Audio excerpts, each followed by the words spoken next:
नमस्कार मेरे प्यारे साथियों। आज हम आ गए हैं भगवत गीता अध्याय 1 के अंतिम श्लोक 47 पर। अब तक हमने देखा कि अर्जुन कैसे युद्ध भूमि में खड़े होकर धीरे धीरे विषाद से घिरते जा रहे थे। उन्होंने अपने प्रियजनों, गुरुजनों और रिश्तेदारों को सामने देखा। उनकी बुद्धि मोह से भर गई और अंततः ये स्थिति आई जहां अर्जुन पूरी तरह से टूटकर हथियार डाल देते हैं। ये क्षण केवल महाभारत का नहीं है, बल्कि मानव जीवन के संघर्ष का प्रतीक है। श्लोक 47 संस्कृत। संजय उवाच एव मुक्त्वार्जुन संख्य रथोपस्थ उपाविशत विसृज्य सश्न चापा शोक संविग्न मानस। संजय कहते हैं, ऐसा कहकर अर्जुन ने रणभूमि में अपना धनुष बाण त्याग दिया और दुख से व्याकुल मन लेकर रथ की सीट पर बैठ गए। दोस्तों, सोचिए ये कैसा पल होगा। अर्जुन जिनके सामने पूरी सेना कांपती थी, अर्जुन जिन्हें अपराजय धनुर्धर कहा जाता था, आज उन्हीं के हाथ से गांडीव धनुष छूट गया।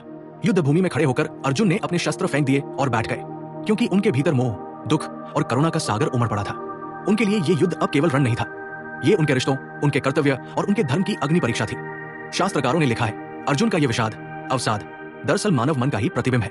जब जीवन में संघर्ष आता है, जब हमें अपने प्रियजनों और सत्य के बीच निर्णय लेना पड़ता है, तो कई बार हम भी उसी तरह हिम्मत हारकर हथियार डाल देते हैं। जरा कल्पना कीजिए, अगर आज के समय में कोई इंसान अपने परिवार के खिलाफ जाकर न्याय के लिए खड़ा हो, तो क्या उसकी आत्मा नहीं कांपेगी? जैसे एक बेटा अगर भ्रष्ट पिता के खिलाफ खड़ा हो, एक बहन अगर अपने भाई के गलत कामों पर आवाज उठाए, या एक कर्मचारी अगर अपने ही गुरु या बॉस की गलती उजागर करे, तो क्या उनके भीतर यही संघर्ष, यही दर्द नहीं होगा? अर्जुन उसी पीड़ा से गुजर रहे थे।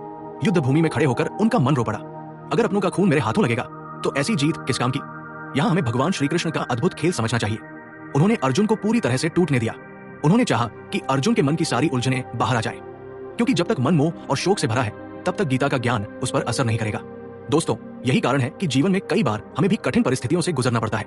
हम टूटते हैं, बिखरते हैं, आंसू बहाते हैं, लेकिन उस बिखराव के बाद ही हम जीवन का सच्चा ज्ञान और मार्गदर्शन स्वीकार करने के लिए तैयार होते हैं। तो साथियों, ये था अध्याय 1 का अंतिम श्लोक 47।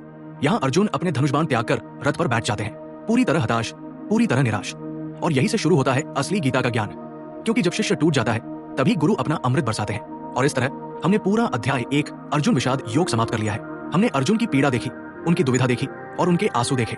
ये केवल अर्जुन का ही नहीं, बल्कि हर इंसान का मन है जब वो जीवन की लड़ाई में उलझ जाता है। अब ध्यान से सुनिए, कल दोपहर 12 बजे मेरे चैनल के वीडियो सेक्शन में मैं आपको दूंगा अध्याय 1 के सभी 47 श्लोकों का निचोड़, समरी, एक ऐसा सार जो आपके जीवन के हर मोड़ पर काम आएगा।